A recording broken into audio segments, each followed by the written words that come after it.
Hello good morning સાથીઓ, કેમ છો બધા? હવે જેવી રીતે આપણે પ્રીવિયસ લેક્ચર ની અંદર જોયું કે વોટ ઇઝ ધ કોન્સ્ટિટ્યુશન, બંધારણ શું છે, શા માટે તેનો ઉપયોગ કરવામાં આવે છે, શા માટે બંધારણની આપણે વ્યવહારિક કાર્યમાં બધી જગ્યાએ ટૂંકમાં બંધારણની જરૂર આપણે પડી. બરોબર છે? We already study about the very basic knowledge. So આજે આપણે જેવી રીતે હું તમને એક વસ્તુ ખાસ માહિતી આપી દઉં કે અમારી જે વિદ્યા એકેડમી છે એ યુપીએસસી લેવલની જે એમ લક્ષ્મીકાંતની બુક આવે છે એ આખી બુકના દરેકે દરેક ચેપ્ટરને ગુજરાતીમાં માહિતી આપશે અને એકે એક મુદ્દાની માહિતી આપવામાં આવશે જે યુપીએસસી અને જીપીએસસી બંને માટે the very most important book છે, એમ લક્ષ્મીકાંતની બુક. બરોબર છે?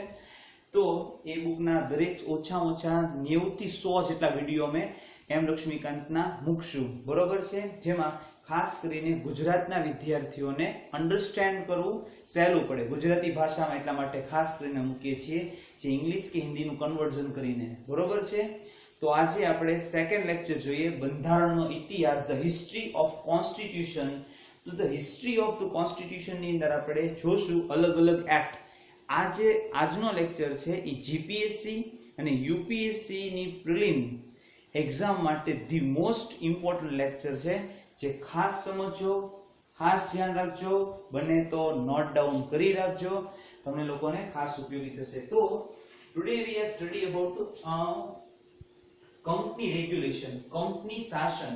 તો કંપની શાસન આપણે જોઈએ તો કંપની શાસન 1773 થી કંપની શાસન જોઈએ 1773 થી 1858 સુધી હતું. કંપની છે, કંપનીનું શાસન 1773 થી 1858 સુધીનું હતું. પણ શું છે કંપની શાસન એ પહેલા જોઈએ. હવે આપણે સૌ જાણીએ છીએ એવી રીતે ઇંગ્લેન્ડની રાણી એલિઝાબેથ, ઇંગ્લેન્ડની જે રાણી છે, ઇંગ્લેન્ડની રાણી એલિઝાબેથે ઇંગ્લેન્ડની રાણી એલિઝાબેથ પ્રથમે એ અંગ્રેજ સરકારને એક્ઝિક્યુટિવ લાયસન્સ, મતલબ કે એક પ્રેફર્ડ લાયસન્સ આપ્યું, જે લાયસન્સ નું ચાર્ટર. ખાસ યાદ રાખજો, ઇંગ્લેન્ડની રાણી એલિઝાબેથે એક લાયસન્સ આપ્યું એના કર્મચારીઓને, જેનો ચાર્ટર એક એવું લાયસન્સ છે, એક્ઝિક્યુટિવ લાયસન્સ છે ને કહેવાય, જેના દ્વારા અંગ્રેજ લોકો ભારતમાં વેપાર કરી શકે. માત્ર વેપાર, કોઈ બીજું સંગઠન નહીં, કોઈ બીજું સૈન્ય સંગઠન નહીં, કોઈ પણ વિસ્તાર નહીં, માત્ર ને માત્ર just four only the trade.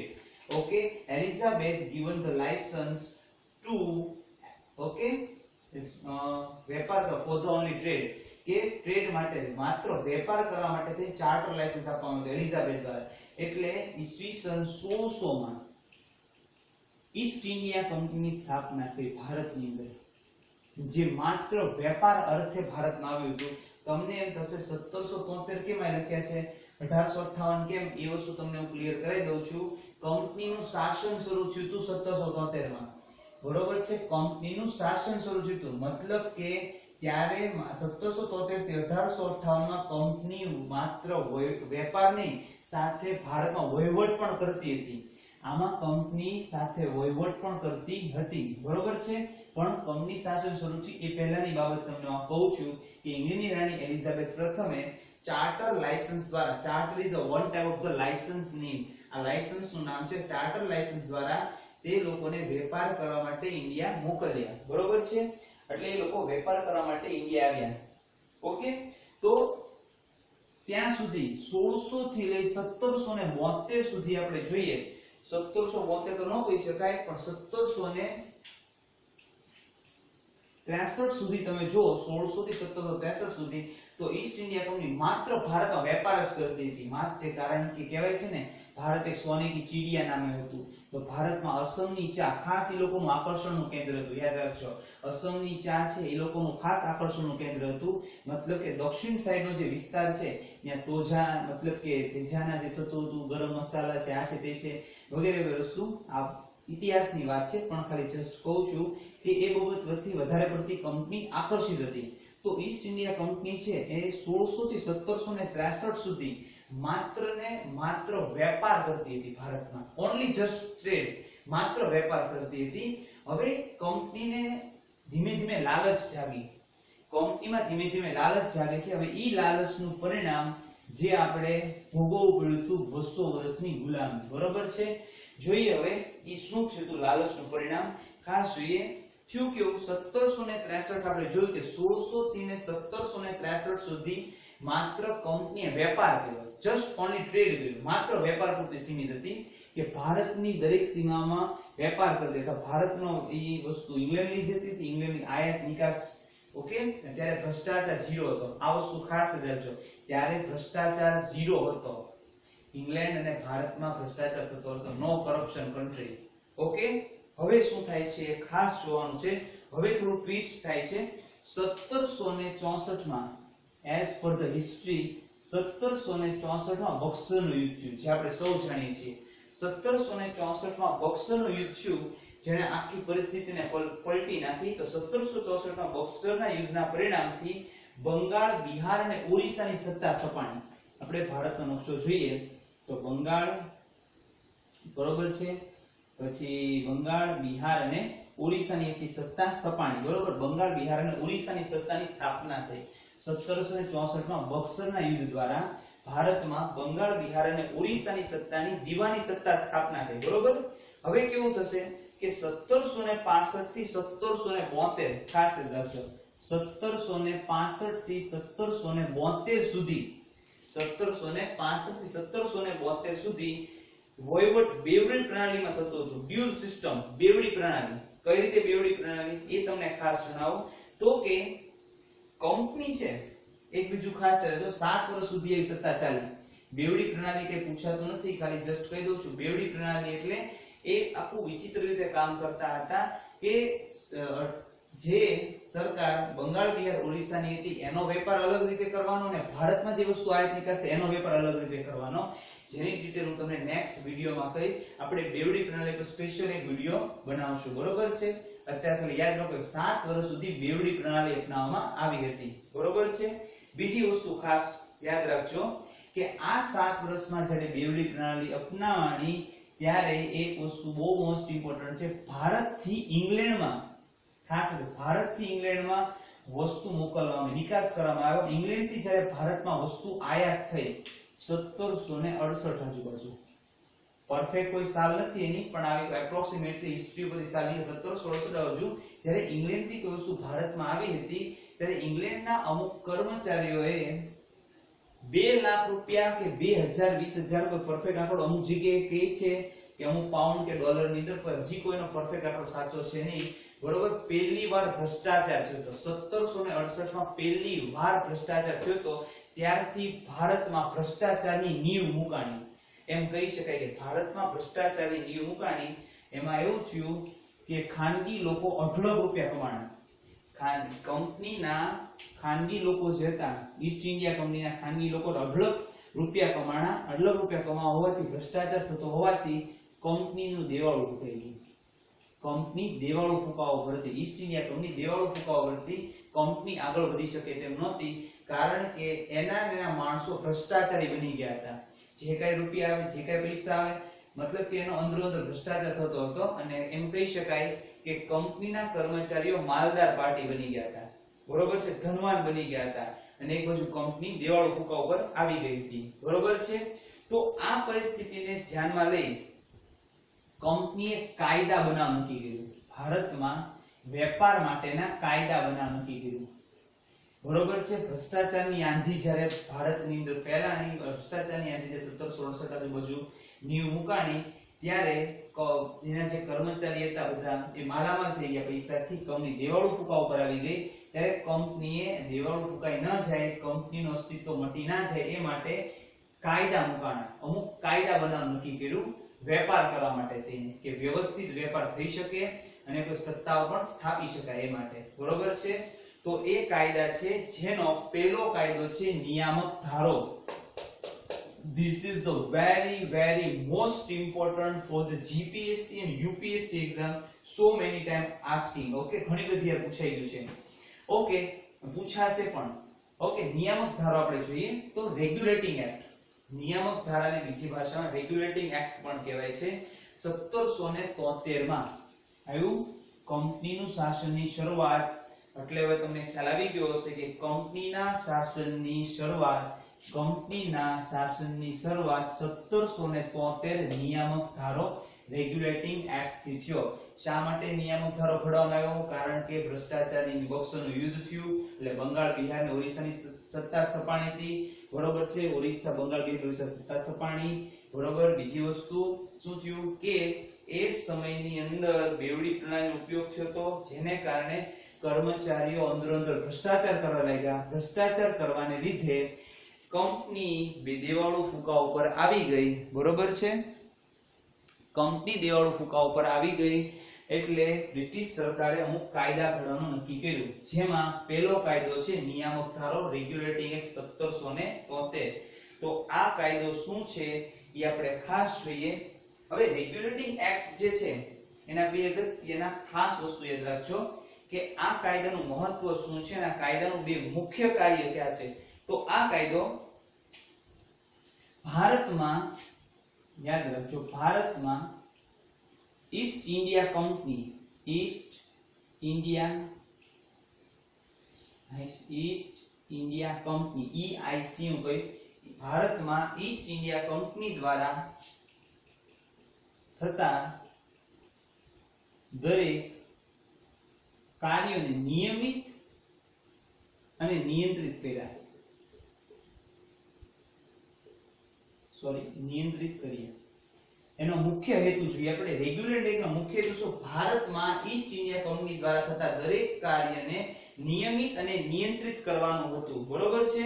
અને સૌપ્રથમવાર યાદ રાખજો, રેગ્યુલેટિંગ એક્ટમાં સૌપ્રથમવાર ભારતમાં પહેલીવાર પ્રશાસનિક અને રાજનૈતિક કાર્યોને માન્યતા આપવામાં આવી. પ્રશાસનિક એટલે રાજસ્વ કાર્ય, બધા રાજનીતિના કાર્ય. બરોબર છે. પહેલીવાર રાજનૈતિક એટલે પ્રશાસનિક કાર્ય, પ્રશાસનિક અને પ્રશાસનિક એટલે તમે કહી શકો કે રાજનૈતિક કાર્યો, રાજસ્વના કાર્યો. બરોબર છે. અને બીજી વસ્તુ આપણે આવશે એની અંદર પ્રશાસનિક કાર્યની અંદર બીજી આપણે વહીવટી કાર્યોનો પણ સમાવેશ થાય. પછી આપણે સૈન્ય સંબંધિત વહીવટી કાર્યો, દીવાની સત્તા સંબંધિત વહીવટી કાર્યો, તો દરેક કાર્યોની અંદર સમાવેશ કરવામાં આવ્યો હતો. આ બે મુખ્ય હેતુ હતા નિયામક ધારાના, કે ભારતમાં ઈસ્ટ ઇન્ડિયા કંપની દ્વારા થતા દરેક કાર્ય નિયમિત કરવા, નિયંત્રિત કરવા. પછી રાજસ્વ પણ કહી શકાય, પ્રશાસનિક કાર્ય, દીવાની અને સૈન્ય વહીવટના સંબંધોને શામેલ કરવામાં આવ્યા. સરકારની સૂચના આપવી પડતી, જે કાંઈ કાર્યો થાય એમાં ખાસ સરકારને સૂચના આપવામાં આવતી કે આ દરેક કાર્યો કંપનીએ કરેલા દરેક કાર્યો રેગ્યુલેટિંગ એક્ટમાં સામેલ ડાયરેક્ટરોને કહેવા પડશે. બરોબર. આ ધારાની અંદર અમુક ડાયરેક્ટર નિમણૂક કરવામાં આવી હતી. હવે એક વસ્તુ ખાસ યાદ રાખજો કે નિયામકની ધારાની શરૂઆતે એક નવી વસ્તુની શરૂઆત કરી, જેનું નામ છે કેન્દ્રીય શાસન પ્રણાલી. યાદ રાખજો, કેન્દ્રીય પ્રશાસન પ્રણાલી અથવા શાસન પ્રણાલી. કેન્દ્રીય પ્રશાસન પ્રણાલીની સ્થાપના રેગ્યુલેટિંગ એક્ટ 1773 થી થઈ.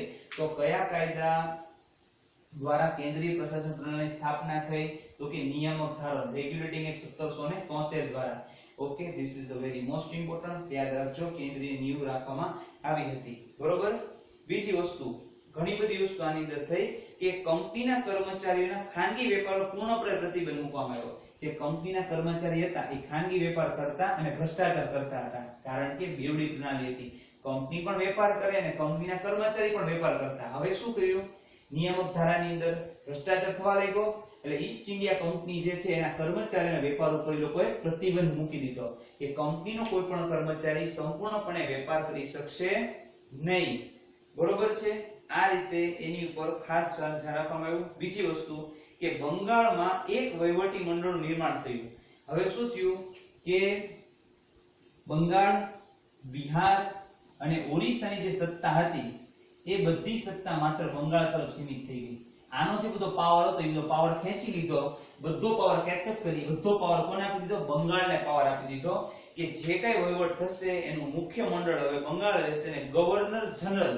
યાદ રાખજો, ગવર્નર જનરલ બનાવવા. અહીંયા ખાલી જનરલ હતા, અહીંયા ગવર્નર જનરલની સ્થાપના થઈ કે જે કઈ કાર્યો હશે, જે કઈ વહીવટ થશે એ બંગાળથી થશે. એટલે બંગાળ, બિહાર અને ઓરિસ્સાની દીવાની સત્તા સીધી બંગાળને સોંપી દેવામાં આવી. બરોબર છે. અને ગવર્નર જનરલની સ્થાપના થઈ. સાથે 4 પરિષદ નિયુક્ત કરવામાં આવ્યા. હવે પરિષદ શું છે તો કે ગવર્નર જનરલ ઉપર કોક તો ધ્યાન રાખવું જોઈએ ને, એટલે હેલ્પિંગ પર્સન, પર્સનલ આસિસ્ટન્ટ જેવા આપણે કહીએ, અથવા તો ગવર્નર જનરલને હેલ્પ કરે એવા પર્સન કહીએ, એવા 4 બીજા પરિષદોની સાથે મૂકવામાં આવ્યા. બરોબર છે.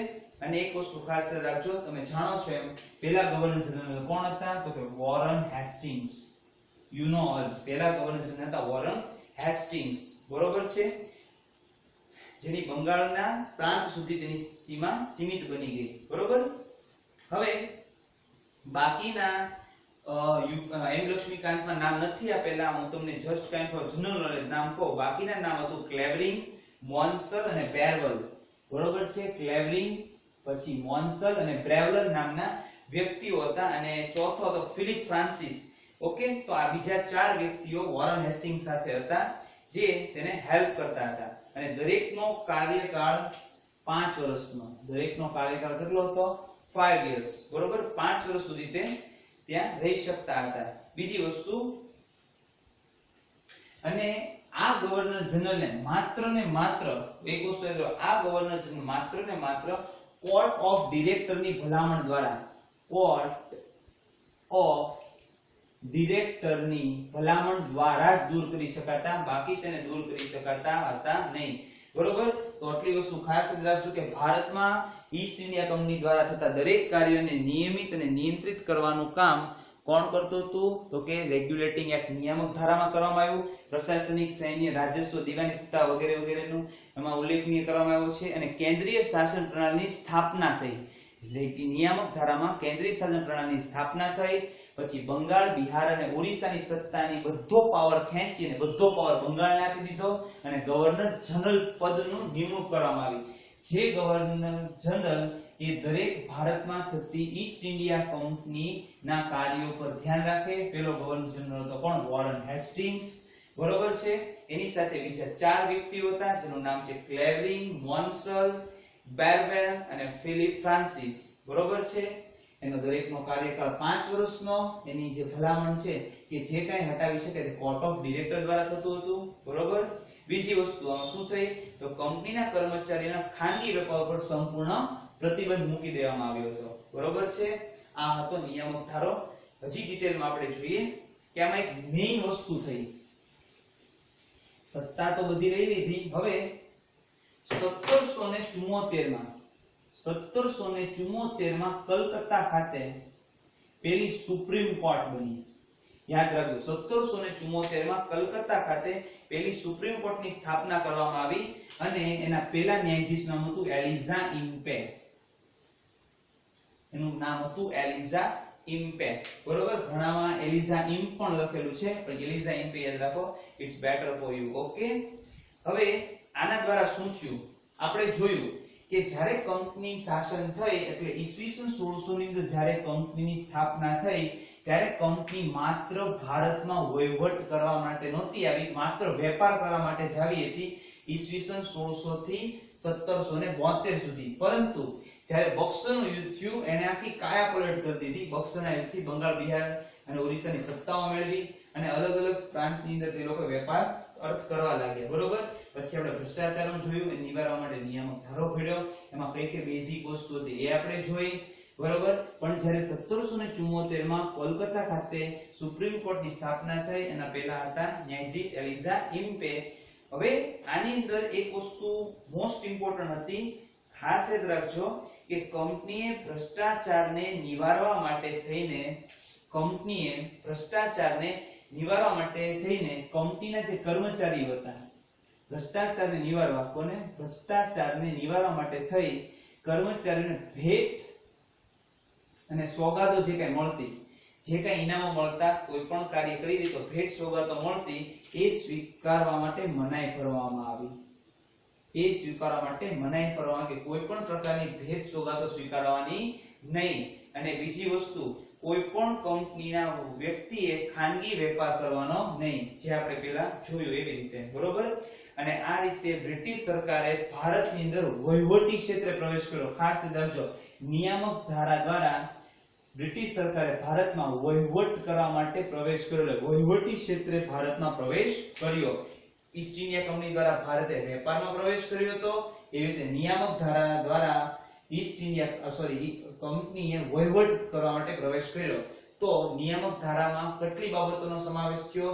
તો કે એક વસ્તુ 1774 કોલકાતા સુપ્રીમ કોર્ટની સ્થાપના થઈ, ગવર્નર જનરલનું પદ આપ્યું, જ્યાં ત્રણેય રાજ્યોમાંથી છીનવી લઈને વોરન હેસ્ટિંગ્સ બનાવ્યા, એના 4 પ્રતાધિકારીઓ હતા. પછી ભ્રષ્ટાચાર નિવારણ માટે કંપની કરો જે ભેટ સોગાદો સ્વીકારવાની મનાઈ ફરમાઈ દીધી, અને ભારતની અંદર બ્રિટિશ સરકાર દ્વારા વહીવટ ક્ષેત્રનો વિકાસ થયો. બરોબર છે.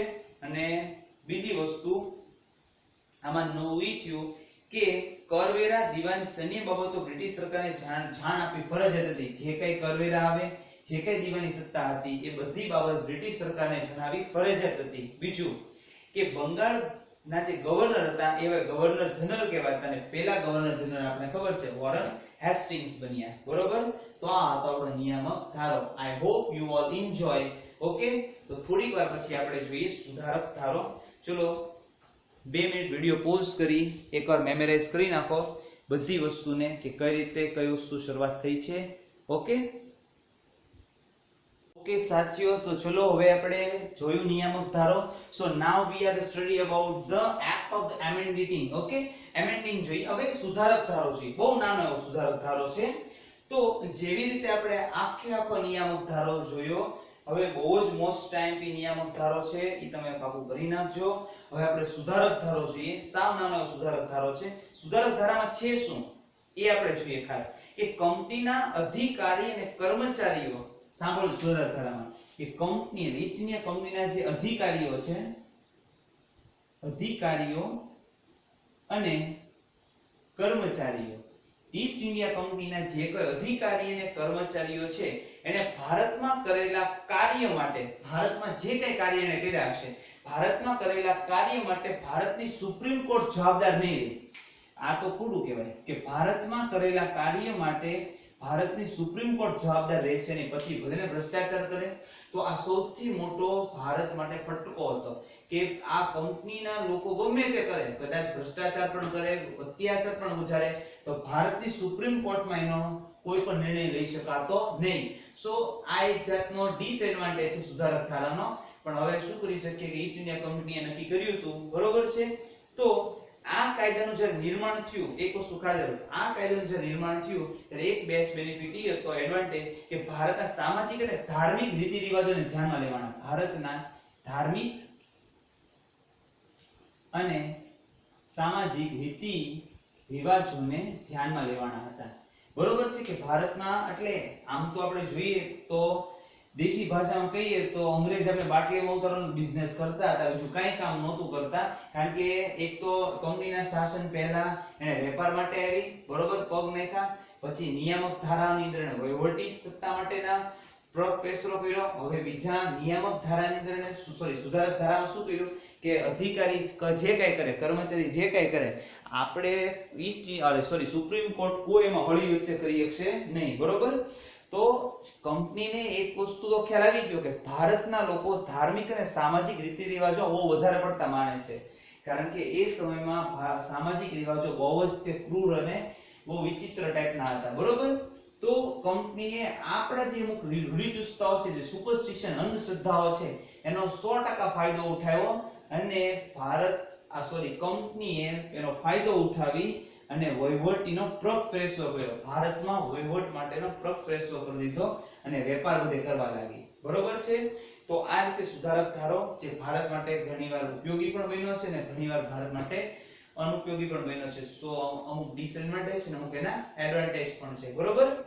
તો હવેનો વેરી મોસ્ટ ઇમ્પોર્ટન્ટ એક્ટ જોઈએ, પિટ્સ ઇન્ડિયા એક્ટ. ઓકે. હવે પિટ્સ હતો કોણ પહેલા જોઈએ. આ પિટ્સ નામ છે જુનિયર પિટ્સ. તમને આનું નામ છે જુનિયર પિટ્સ. જુનિયર એના ફાધર નામ પિટ્સ હશે, સમજી લઈએ આપણે.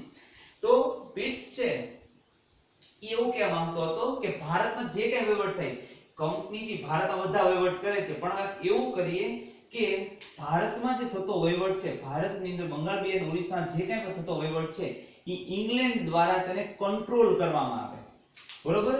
એટલે ઇંગ્લેન્ડના એલિઝાબેથ છે ત્યાંના રાજ દરબારનો એક પિટ્સ હતો, પીટ્સ નામનો વ્યક્તિ હતો, એટલે ત્યાં રાજ દરબારનો સામ્રાજ્યવાદી એક હતો પીટ્સ, ખૂબ જ તે બરોબર છે. પીટ્સ ધ યંગર કહી શકાય એને, બરોબર. તો બ્રિટિશના તત્કાલીન પ્રધાનમંત્રી હતો. જે પીટ્સ છે એ બ્રિટિશનો તત્કાલીન પ્રધાનમંત્રી હતો, પીટ્સ ધ યંગર. એ સંસદમાં એક્ટ રજૂ કરતો, જેણે 1784 માં પિત્ત ધારો બનાવ્યો, 1784 માં.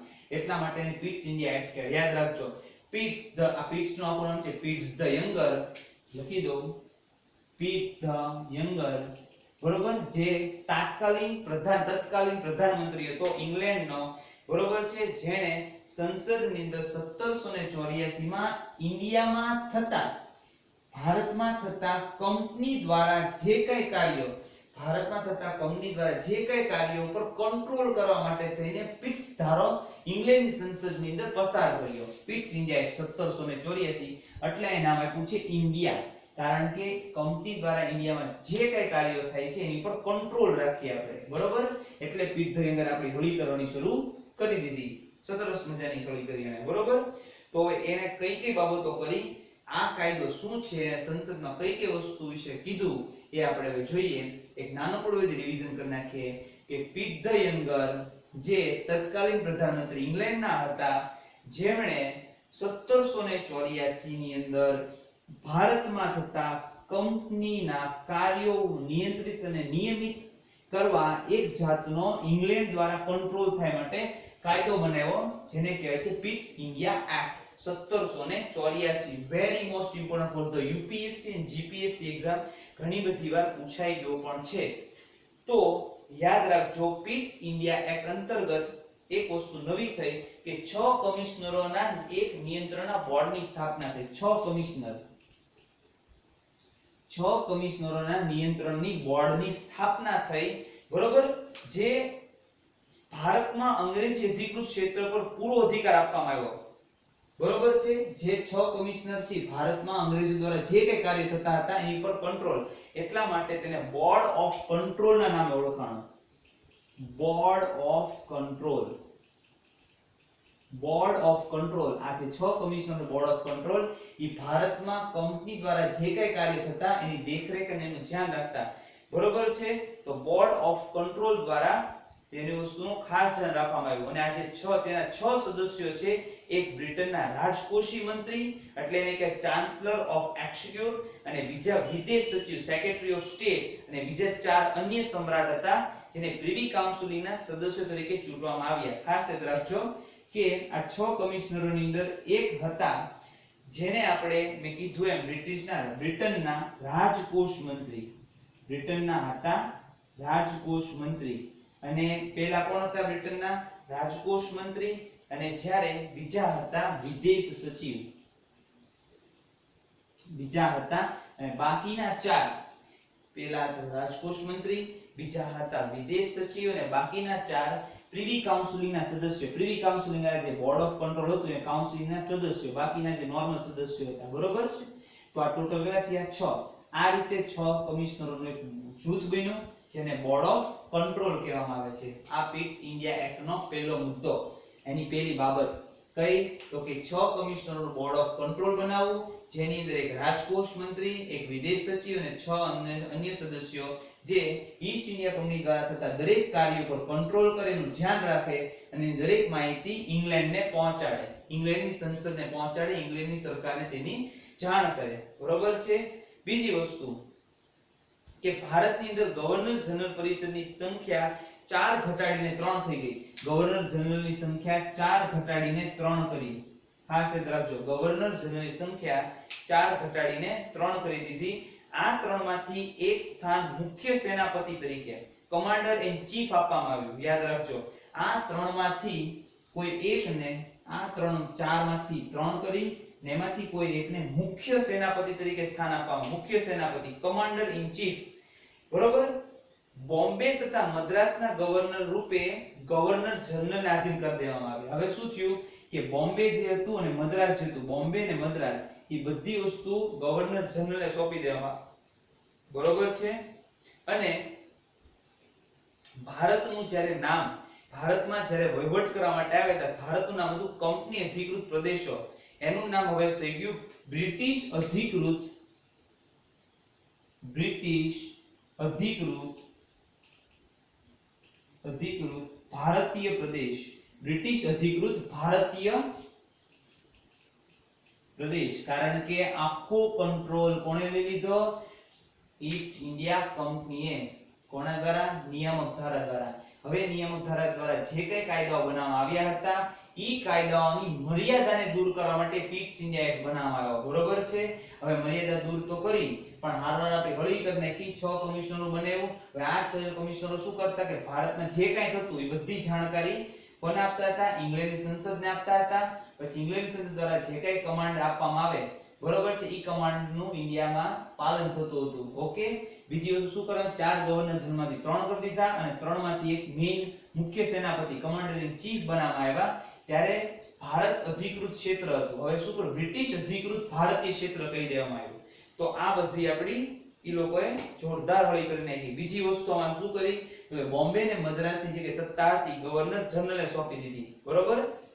હવે આમાં એ લોકોને એક વસ્તુ ખબર પડી કે ભારત છે દેશી રાજ્યોનું બનેલું, રાજાઓનું બનેલું છે. તો એની સાથે યુદ્ધ તથા સંધિ છે એ આપણે પહેલા કરી લઈએ. તો 1 મિનિટ બાળકો. ઓકે. તો એમાં શું કરવામાં આવ્યું કે ભારતના અધિકૃત પ્રદેશોને પહેલીવાર નામ તમે જોયું એ. બરોબર છે?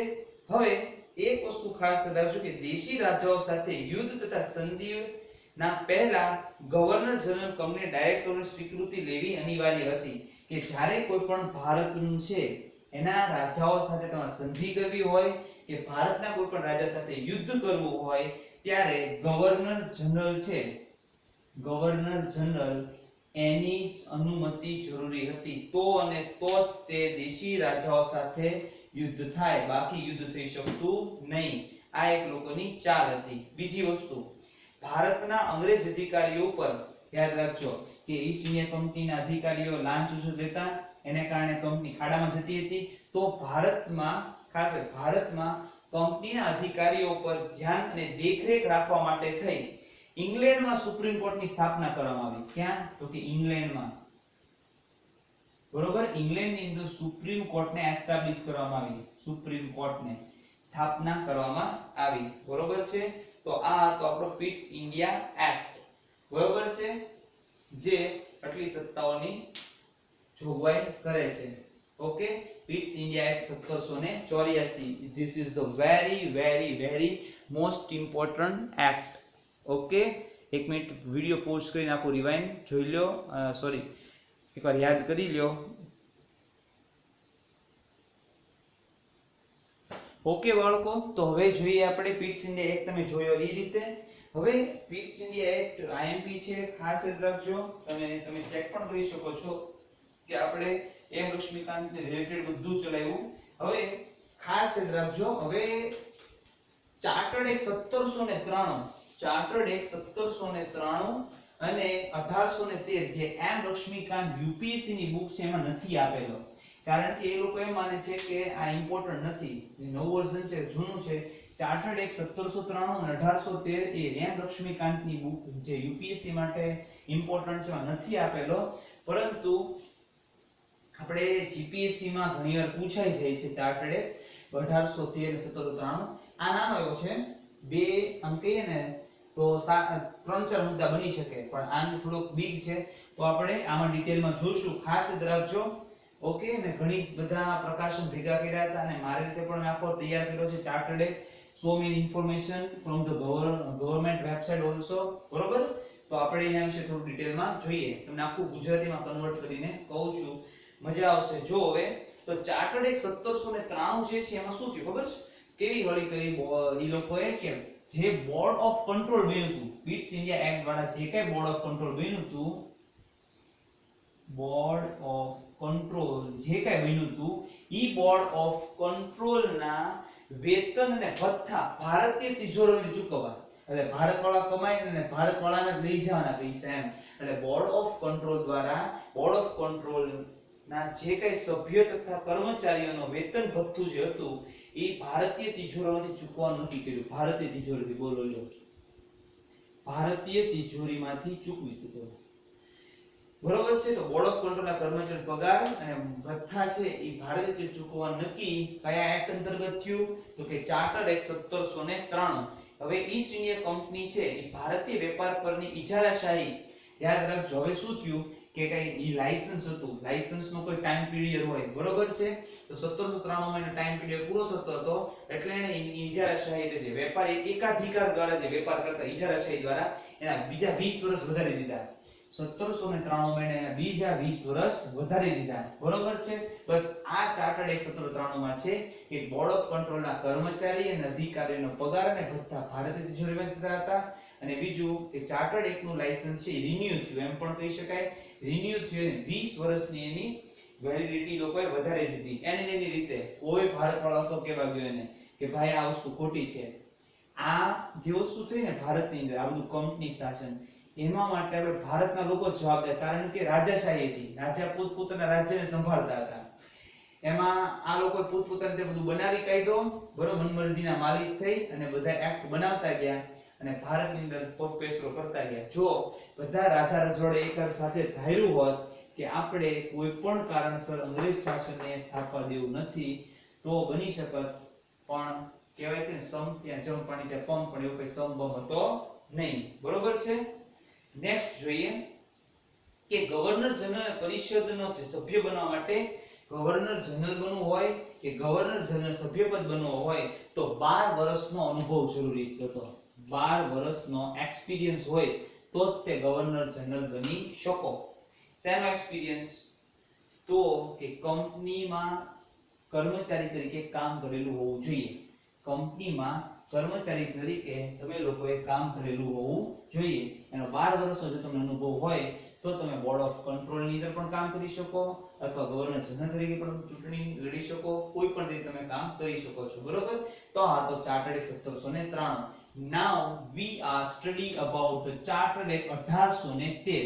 This is the very most important. Okay, તો ચાર્ટર્ડ એક્ટ 1813 જોઈએ. હવે મેં તમને કીધું એમ 1793 માં 20 વર્ષની વેલિડિટી આવી, બરોબર. તો ગણો 1793 ને 20 વર્ષ 1813 થાય, 93 અને 3 1803 અને 13. ઓકે, એટલે વેલિડિટી ત્યાં પૂરી થઈ ગઈ. હવે થયું એવું એ લોકોને એમ થયું કે નહીં, હવે કાંઈક તો રિન્યુએશન કરવું પડશે, કાંઈક નવું લાવવું પડશે. એટલે ચાર્ટર એક્ટ 1793 માં જે 20 વર્ષની લાયસન્સ ચાર્ટર લાયસન્સની વેલિડિટી હતી એ સમાપ્ત થઈ વ્યાપાર માટે, એટલે એને ફરીવાર રિન્યુ કરવા માટે થઈ ચાર્ટર એક્ટ 1813 પસાર કરવામાં આવ્યો, બરોબર છે. એક વસ્તુમાં ખાસ યાદ રાખજો કે આમાં કંપનીને બે વસ્તુનો પ્રોબ્લેમ પડ્યો. એક તો વ્યાપાર પણ કરવાનો હતો, સાથે વહીવટ પણ કરવાનો હતો. તો બે પાસાઓને સંભાળવા એ લોકોને મુશ્કેલ પડી ગયા. આ બે પાસા લોકો સંભાળી શકતા નહોતા. એ લોકોને ત્યારે ખબર પડી કે આ તો ભી પડી ગયો જોરદારની, કે વેપારી કરવો પડશે, વહીવટે કરવો પડશે, લાયસન્સ જરૂર, મતલબ કે 10 વર્ષ 5 વર્ષથી રિન્યુ કરવું પડશે, વહીવટે સારી રીતે કરવો પડશે. એની બધી જાણ પીટ્સ ઇન્ડિયા અંતર્ગત આપણે ક્રાઉન ને પણ, ક્રાઉન શબ્દ યાદ રાખજો જ્યારે પણ બુક્સ માં, ક્રાઉન વર્ડ મતલબ કે ઇંગ્લેન્ડની સંસદને દેવો પડશે, એલિઝાબેથને, બરોબર છે. તો આમાં જ એકાધિકાર વેપાર હતો એ સમાપ્ત કરવામાં આવે. પણ એક વસ્તુ ચીન સાથે વેપાર, આપણે ચાનો વેપાર કરતા હતા ત્યારે, ચીન સાથે આપણે ચાનો વેપાર કરતા હતા. આસામમાંથી ચીન સાથે અસમમાંથી આપણે ચાનો વેપાર કરતા હતા, બરોબર છે. અને બીજી વસ્તુ કેવી કરી કે કંપનીમાં જો ભારતીય કંપનીમાં જે ઈસ્ટ ઇન્ડિયા કંપની છે એમાં જો ભારતીય કોઈ ભાગીદાર હોય, કોઈ ભારતીય ભાગીદાર હોય તો તેને 10.5% લાભ આપવામાં આવતો. એક જો ડિસ્કાઉન્ટ કયો, વળતર કયો કે કોઈ પણ પ્રકારનો લાભ, જો એ વસ્તુ કોઈ પણ એકમાં ચોખવટ નથી કરી. એમ કીધું છે કે કંપનીમાં જો ભારતીય રાજસ્વથી લાભ હોય તો તેને 10.5% જેટલો લાભ આપવામાં આવતો હતો, બરોબર. હવે શું થયું કે કંપનીએ બીજા 20 વર્ષ માટે આ સાઈથી બીજા 20 વર્ષ માટે બીજા 20 વર્ષ માટે ચાર્ટર્ડ એક્ટ લાયસન્સને રિન્યુ કર્યું, બરોબર છે, બીજા 20 વર્ષ માટે થઈને. તો એ વસ્તુ થઈ આની અંદર એક 10.5% જેટલો કંપનીમાં જે ભારતીય ભાગીદાર હોય એને 10.5% જેટલો લાભ આપે. અને વ્યાપાર અને વહીવટ કરો બંને કંપની માટે કેવું પડી ગયું, મુશ્કેલ પડી ગયું. અને ભારત ચીન સાથે વ્યાપાર કરતો એક અધિકારમાં, કયો અધિકાર? તો કે માત્ર વ્યાપારના અધિકારથી, વહીવટના અધિકારથી નહીં. બરોબર છે, એક આ વસ્તુ થઈ. અને બીજી વસ્તુ શું થઈ કે ઈસાઈ ધર્મના પ્રચારકને આજ્ઞા મેળવી ધર્મ પ્રચાર માટે ભારતમાં આવવાની સુવિધા પ્રાપ્ત કરી. ઈસાઈ ધર્મ જે હતો, ઈસાઈ ધર્મના જે પ્રચારક હતા એને ભારતમાં આવવાની છૂટ આપવામાં આવી. બીજી વસ્તુ કે કંપનીની જે કાંઈ આવક થતી હતી, આ યાદ રાખજો, કંપનીની જે કાંઈ આવક થતી હતી ભારતીયોની શિક્ષા માટે કે ભારતના લોકો ભણી શકે, અથવા ભારતમાં જે અંગ્રેજી લોકો એ લોકોને તો બાલ બચ્ચા વિચારણા આવે જ તે, બરોબર, તો એ લોકો પણ ભણી શકે એ માટે થઈને 1 લાખ રૂપિયાનો વ્યય કરવા માટેની વ્યવસ્થા કરવામાં આવી. 1 લાખ રૂપિયા ખર્ચ કરવાના જ તે, બરોબર. કંપનીની જે કાંઈ આવક થાય, ઈસ્ટ ઇન્ડિયા કંપનીની જે કાંઈ આવક થાય એમાં ભારતીય લોકોની શિક્ષા માટે થઈ 1 લાખ રૂપિયાનો વ્યય એટલે 1 લાખ રૂપિયા ખર્ચ કરવાની સત્તા આવી. પણ આમાં એક પ્રોબ્લેમ થયો, લોચો થયો. પરંતુ આ જે 1 લાખ રૂપિયા હતા એ સમયના 1 લાખ રૂપિયા, એમાં 1823 માં યાદ રાખજો, એમાં 1823 માં વિવાદ ઉભો થયો અને આ રાશિને ઘટાડી દેવામાં આવી. હજી જો ઉલ્લેખ નથી કરવામાં આવ્યો કે કાં તો ઘટાડી દેવામાં આવી છે કાં તો બંધ કરી દેવામાં આવી છે, પણ આઈ એમ ડેમ શ્યોર 110% કે 1 લાખ રૂપિયા રાશિને જ રદબાતલ કરી દીધી, બંધ કરી દીધી. પછી કોઈ નવી રાશિ આવી, બરોબર છે, જે રાશિનો ક્યાંય ઉલ્લેખ કરવામાં આવ્યો નથી. ખ્રિસ્તી ધર્મનો ભારતમાં પ્રસાર કરવાની છૂટ થઈ. ઈસાઈ ધર્મ અને ખ્રિસ્તી ધર્મની પ્રસાર કરવાની છૂટ થઈ. 10.5% લાભ આપવામાં આવ્યો અને કંપની એ શિક્ષા માટે 1 લાખ રૂપિયાનો વ્યય કરવામાં આવ્યો. પણ 1833 માં આંદોલન બાખડ્યા, બરોબર છે, બાખડી અંદરો અંદર 1823 માં એ વસ્તુ બંધ કરી દીધી, બરોબર છે. તો આ હતો તમારો 1813 નો charter act. Okay, charter act 1793 license renew કર્યું તેમાં. પછી મોંઘવારી ભથ્થા જે કાંઈ હતું એ ભારતીય તિજોરીમાંથી ગચ્ચે લેતા હતા. 1813 ની અંદર પાછું લાયસન્સ રિન્યુ કર્યું, પણ ચીન સાથે આપણો ચાનો વેપાર એક અધિકાર સાથે, માત્ર વેપારના અધિકાર સાથે શરૂ હતો. પછી કંપનીમાં જે ભારતના કર્મચારીઓ હતી 10.5% જેટલો લાભ આપતા હતા. ઈસાઈ ધર્મ અને ખ્રિસ્તી ધર્મ માટે એક ધર્મ પ્રસાર કરવામાં આવ્યો અને કંપની શિક્ષણ માટે 1 લાખ રૂપિયાનો વ્યય કર્યો. 1823 માં બાખડ્યા એટલે ઈ પણ ગયું, બરોબર છે. તો આ રીતે હતો આપણો ચાર્ટર એક્ટ 1813. હવે એક વસ્તુ ખાસ યાદ રાખજો, હવેનો જે એક્ટ છે 1833, this is the very most important for UPSC examination. Okay, તો આ એક્ટ બંને એકવાર તમે લોકો વિડિયો પોઝ કરીને માઇન્ડમાં રિમાઇન્ડ કરી લ્યો, બરોબર છે. અને એક વસ્તુ ખાસ, તમને આ દરેક એક્ટ કેવા લાગ્યા, એનું સમજણ પડી કે નહીં, એ દરેક વસ્તુ કોમેન્ટ બોક્સમાં જરૂર જણાવજો, તો અમને થોડું મોટિવેશન મળશે, તો આગળ તમને વધારે સમજાવવાની અમને ક્ષમતા મળે. ઓકે, તો નેક્સ્ટ થોડુંક આપણે જોઈ લઈએ. હું પાણી પી આવું. તો ચાર્ટર એક્ટ 1833 આપણે જોઈએ હમણાં. ઓકે, તો તમે લોકોએ જોઈ લીધું હશે આખો. કેવો લાગ્યો વિડીયો એ જરૂર ને જરૂર 100% કોમેન્ટ બોક્સમાં જણાવજો, બરોબર છે. એટલે અમે આગળ બધા વિડીયો તમારા માટે લેતા આવશું. હવે જો આગળ આપણે જે જોયા ચાર્ટર એક્ટ 1793 1813, એવી રીતે હવે આપણે 1833 અને 1853 બે લાસ્ટ જોઈ લઈએ. 1833 માં બહુ બધી માહિતી છે, લોટ્સ ઓફ, એ દરેક માહિતી તમને કહું. એન લક્ષ્મીકાંતમાંથી, ડીડી બાસુમાં અને બીજી ગવર્નમેન્ટ વેબસાઇટમાં બધી જગ્યાએથી માહિતી ભેગી કરેલી છે દરેકની અંદર. તો ચાર્ટર્ડ એક્ટ 1833 ની અંદર ઘણી બધી ઇમ્પોર્ટન્ટ માહિતી છે જે યુપીએસસી જીપીએસસી માં 100% પૂછાય છે. કારણ કે the history of constitution most of વાર પૂછાઈ ગયું છે. લાસ્ટ વાર પણ જીપીએસસી ની અંદર પૂછાઈ ગયો ટોપિક હતો, બરોબર છે. તો now we learn about the 1833 નો ચાર્ટર્ડ એક્ટ. હવે તમે લોકોને નોર્મલ ખ્યાલ આવી ગયો છે કે 1833 માં 1833 થયું એટલે એક નોર્મલ વસ્તુ કે રિન્યુ થયું, બરોબર છે. ચાર્ટર એક્ટ રિન્યુ થયો વેપાર કરવા માટે થઈને. હવે આમાં નવી વસ્તુ શું થઈ કે જે 1813 ની અંદર ચીન સાથે આપણે જે વેપાર કરતા હતા ચાનો, તો ચીન સાથેના દરેક અધિકારો સમાપ્ત કરી દેવામાં આવ્યા. 1833 માં પહેલું આવશે ચીન સાથેના વ્યાપારને સમાપ્ત કરી દીધો, બરોબર છે. ચીન સાથેનો જે વેપાર થતો હતો એ 1833 ના કાયદામાં સમાપ્ત કરી દીધો અને ફરીવાર 20 વર્ષ માટે તેને વધારી દેવામાં આવ્યું. હવે નવું ગોતકડું આવ્યું કે ભારત અધિકૃત નહીં, હવે બ્રિટિશ ભારત તરીકે જાણીતું થયું. 1833 ની અંદર ભારત છે બ્રિટિશ ભારત કહેવાનું. બ્રિટિશ ભારત, બ્રિટિશ લોકોનું ભારત. બોલો લ્યો, બરોબર છે? આવું થયું આમાં. હવે ચીન સાથેનો વેપાર સમાપ્ત કરી દીધો અને ભારત છે એને પછી બ્રિટિશ ભારત તરીકે ઓળખવામાં આવ્યું. હવે આની અંદર એક નવી વસ્તુ થઈ કે આમાં મદ્રાસ અને બોમ્બે જે છે, મદ્રાસ અને બોમ્બે પાસે પેલા કાયદા બનાવવાની સત્તા હતી.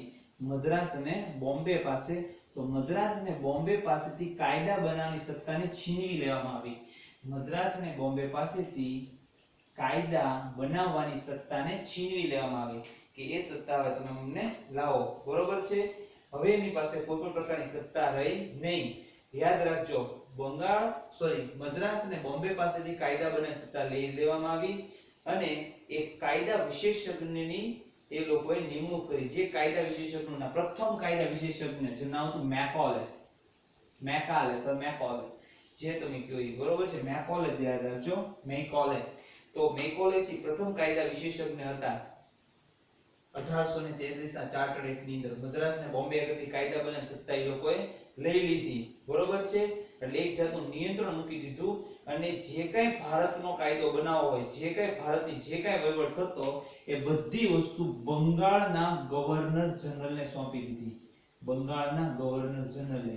એટલે એમ કહી શકાય કે બધી વસ્તુનું કેન્દ્રીકરણ બંગાળમાં થઈ ગયું. ભારતમાં થતો વહીવટ, ભારતમાં થતો વેપાર, એ દરેકે દરેક વસ્તુનું કેન્દ્રીકરણ બંગાળના ગવર્નરને સોંપી દેવામાં આવ્યું અને એ બંગાળનો ગવર્નર જનરલ જેનું નામ હતું વિલિયમ બેન્ટિક. બરોબર છે? લોર્ડ વિલિયમ બેન્ટિક, જેનું નામ હતું લોર્ડ વિલિયમ બેન્ટિક. બરોબર? જે ભારતનો સૌપ્રથમ ગવર્નર જનરલ બન્યો. કઈ રીતે? તો કે ભારતમાં કંપની દ્વારા જે કઈ નિયંત્રણમાં જે કઈ વેપાર થતો, વહીવટ સપાતો, બધું બંગાળના ગવર્નર સત્તા આપી દેવામાં આવી. મદ્રાસ અને બોમ્બે બધી કાયદા બનાવવાની સત્તા લઈ લીધી. જે કઈ બનાવતો એ આ બંગાળ બનાવતો. બરોબર? અને પ્રથમ કાયદા વિશેષજ્ઞ હતો લોર્ડ મેકોલે. બરોબર છે? તો આ વસ્તુ ખાસ આમાં નવી થઈ. બીજી વસ્તુ આમાં એ નવી કરવામાં આવી કે આ એક્ટમાં સ્પષ્ટ કરવામાં આવ્યું કે કંપનીના પ્રદેશોમાં રહેવાવાળા, કંપનીનો જે કઈ પ્રદેશ છે, કંપનીના પ્રદેશમાં રહેવાવાળા ભારતીય લોકો, કંપનીના પ્રદેશમાં રહેવાવાળા ભારતીયોને માત્ર ધર્મ, વંશ, રંગ અને જન્મના સ્થાન વગેરેને આધારે કંપનીના પદથી વંચિત રાખવામાં નહીં આવે. આ એક લોકો આપણા ભારત માટે પણ એ સારું કહેવાય, પણ આ એક કહેવાય ને કે આપણે હાથમાં ગાજર આપી દીધું જેવું છે. પણ આ માત્ર વાત કાગળ પર જ રહી. આ વાત માત્ર કાગળ પર જ રહી. રિયલમાં જો એનો અમલ કરવામાં આવ્યો તો ભારતીયોનું શોષણ થાત નહીં. એટલે એમ કીધું કે ભારતમાં જે કઈ કંપનીની સીમા છે એમાં જે કોઈ વ્યક્તિ ભારતીય રહી છે, વંશ, ધર્મ, રંગરૂપ, સ્થાનને આધારે, બરોબર છે, એ બધાને કોઈ કંપનીના કોઈ પણ પદથી વંચિત રાખવો જોઈએ નહીં. એટલે કંપનીમાં તે ભલે કોઈ ગવર્નર જનરલ પણ હોય, કંપનીનો કોઈ કર્મચારી પણ હોય, તો કોઈ પણ વંશનો હોય, કોઈ પણ ધર્મનો હોય, ભેદભાવ વગર તેને આપણે કંપનીમાં સામેલ કરવો. તો આ વસ્તુ માત્ર ને માત્ર કાગળ પર જ રહી ગઈ. યાદ રાખજો, ખાસ અગત્યની વસ્તુ છે. બરોબર? હવે સરસ મજાનો આપણે એ લોકોને ઉલ્લુ બનાવી ગયા. ભારતમાં યાદ રાખજો, આ વસ્તુ બહુ ઇમ્પોર્ટન્ટ છે. 1833 માં ભારતની અંદર દાસ પ્રથાને ગેરકાયદેસર ઘોષિત કરવામાં આવી હતી. કઈ પ્રથાને? દાસ પ્રથાને. દાસની બનાવવાના દાસ પ્રથાને ગેરકાયદેસર ઘોષિત કરવામાં આવે. ગવર્નર જનરલને નિર્દેશ કરવામાં આવે કે ભારતમાંથી દાસ પ્રથાને સમાપ્ત કરવાના પગલાં ઉઠાવવામાં આવે અને 1843 માં તેનું પરિણામ મળ્યું. 1843 માં દાસ પ્રથા સમાપ્ત થઈ.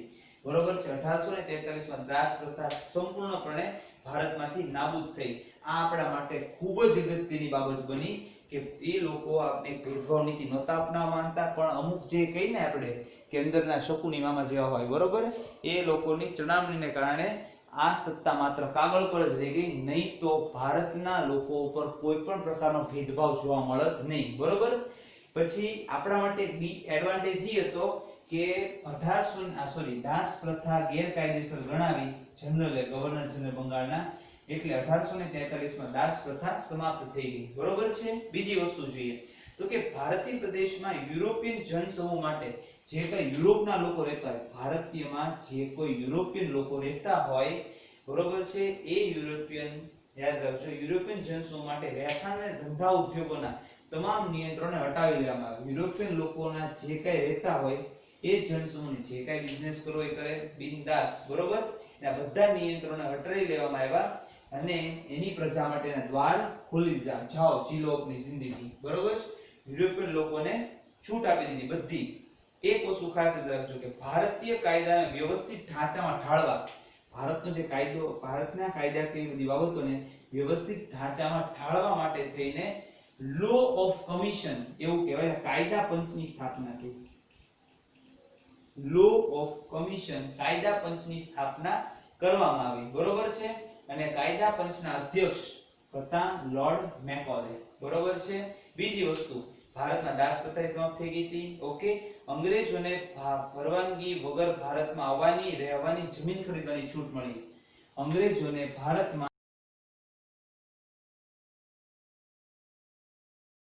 એક્ટ અંતર્ગત એવું થઈ ગયું કે જ્યાં ભટકોઈને અંગ્રેજો ભટકા રાખતા, આવવાની, રહેવાની અને વેપાર કરવાની દરેક છૂટ એ લોકોને આપવામાં આવી હતી, બરોબર, અંગ્રેજોને. હવે બંગાળનો ગવર્નર જનરલ છે સમગ્ર ભારતનો ગવર્નર જનરલ કહેવાતો. બંગાળનો જે ગવર્નર જનરલ છે એ સમગ્ર ભારતનો ગવર્નર જનરલ કહેવાતો. અને લોર્ડ વિલિયમ બેન્ટિક છે સમગ્ર ભારતનો પ્રથમ ગવર્નર જનરલ બન્યો, બરોબર છે. તો એકવાર નાનકડું રિવિઝન કરી નાખીએ. ચાર્ટર્ડ એકાઉન્ટન્ટ શું થયું તો કે ચીન સાથેના વેપારને બંધ કરી દીધો. પછી આ ભારતને બ્રિટિશ ભારત તરીકે ઓળખાણું. મદ્રાસ અને બોમ્બે જે કાયદા બનાવવાની સત્તા હતી એ છીનવી લેવામાં આવી અને બંગાળને સોંપી દેવામાં આવી, બરોબર. અને બંગાળના ગવર્નર જનરલને સોંપી દે. બંગાળના ગવર્નર જનરલ કોણ હતા? વોરન હેસ્ટિંગ્સ, બરોબર છે. Lord William Bentinck, sorry for that, lord William Bentinck હતા, બરોબર છે. બેન્ટિક, તો લોર્ડ વિલિયમ બેન્ટિકને બધી સત્તા સોંપી દેવામાં આવી હતી. બીજી વસ્તુ કે એ સમયની અંદર શું થયું તો કે આ એક્ટ અંતર્ગત કંપનીનો જે કઈ પ્રદેશ હોય એમાં ભારતના રહેતા જનસમૂહો રંગને આધારે, ધર્મને આધારે, વંશને આધારે જે કઈ વિકસિત હોય તે લોકોને વેપાર કરવા માટે બધી બાબતમાંથી ભેદભાવ દૂર કરવામાં આવ્યા. પરંતુ આ સત્તા માત્ર કાગળ પર જ રહી ગઈ, અંદરના બધા ડખાને કારણે. પછી એ લોકોએ દાસ પ્રથાને કેવી ગણાવી? ગેરકાયદેસર ગણાવી અને 1843 માં દાસ પ્રથાને નાબૂદ કરી. અને પછી વ્યવસ્થિત ઢાંચામાં ઢાળવા એ સમયના કાયદા વિશેષજ્ઞ મેકોલેને કાયદા પંચના અધ્યક્ષ બનાવ્યા, બરોબર છે. અને અંગ્રેજોને જમીન ખરીદવાની, રહેવાની અને જમીન ખરીદવાની, ભારતમાં આવવાની દરેકની છૂટ આપવામાં આવી. ઓકે. તો આ બધા ફેરફારો થયા હતા 1833 ના ચાર્ટર એક્ટ ની અંદર. હા, અને બીજો યુરોપિયન લોકો માટે દરેકના દ્વાર ખોલી દેવામાં આવ્યા. જાઓ જીલો આપની જિંદગી. ઓકે. સો હવે આપણે જોઈએ ચાર્ટર એક્ટ 1853.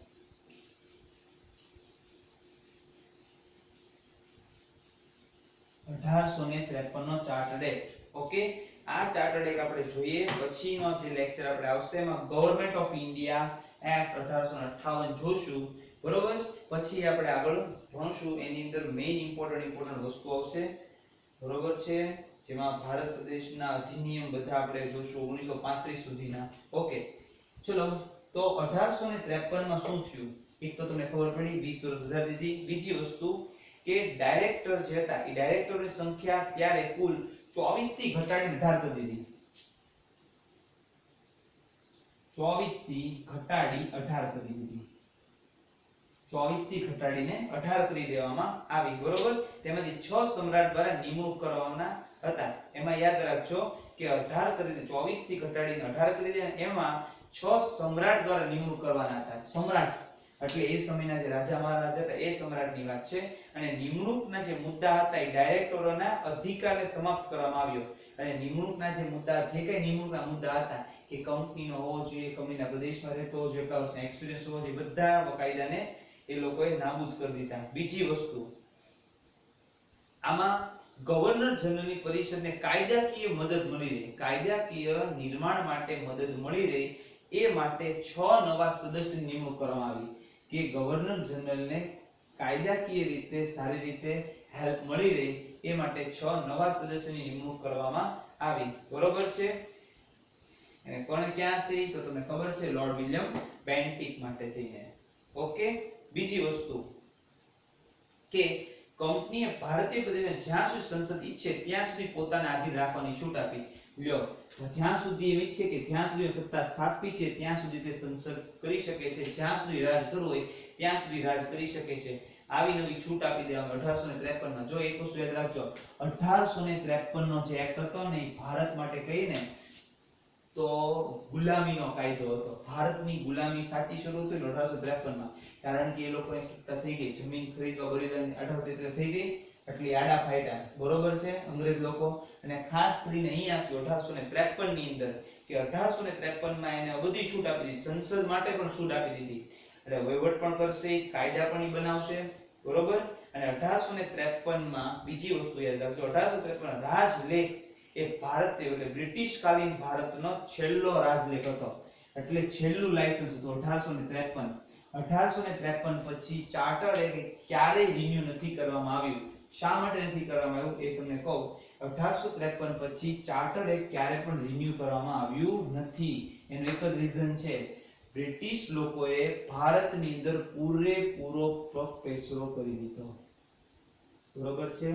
બ્રિટિશ લોકોએ ભારતમાં પૂરેપૂરો પગપેસરો કરી લીધો, એટલે એ લોકોને એમ થઈ ગયું હવે આપણે વેપાર કરવા માટે કોઈની પરવાનગી માંગવી પડશે નહીં.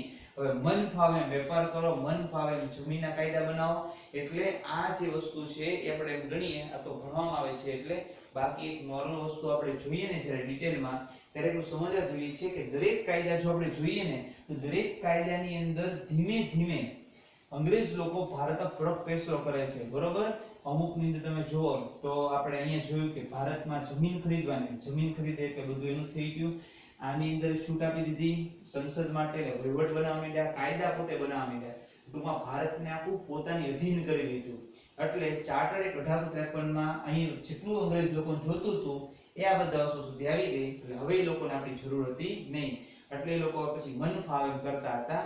તો એમ કંઈ પણ કહી શકાય કે ચાર્ટર એક્ટ આપણા માટે સૌથી ખરાબમાં ખરાબ કહી શકાય. ચાર્ટર એક્ટ જે છે ને એ લોકો માટે સારું હતું કે વન ટાઈમ તો લાયસન્સ હતું વેપાર કરવા માટે, પણ આપણા માટે ગુલામીની શરૂઆત કહી શકાય ચાર્ટર એક્ટ થી, બરોબર. So thank you so much for watching. અને જો તમને વિડિયો ગમે તો લાઈક એન્ડ શેર કરજો. આઈ હોપ કે દરેક ડિટેલ તમને સરખી સમજાણી હશે. જે વસ્તુ વિશે થોડું ડિટેલમાં જાણવું હોય તો એ વસ્તુને કોમેન્ટ બોક્સમાં જણાવજો, તો ફરીવાર એ વસ્તુ તમને લોકોને નેક્સ્ટ વિડિયોની અંદર આપણે મૂકશું, બરોબર છે. ઓકે, હવે નેક્સ્ટ વિડિયોમાં આપણે બ્રિટિશ તાજનું શાસન જોશું, જે 1858 થી 1947 સુધી ચાલ્યું, 1947 સુધી, બરોબર છે. ગવર્નમેન્ટ ઇન્ડિયા એક્ટ જોશું આપણે, ગવર્નમેન્ટના India act. Okay, thank you so much for watching. Thank you very much.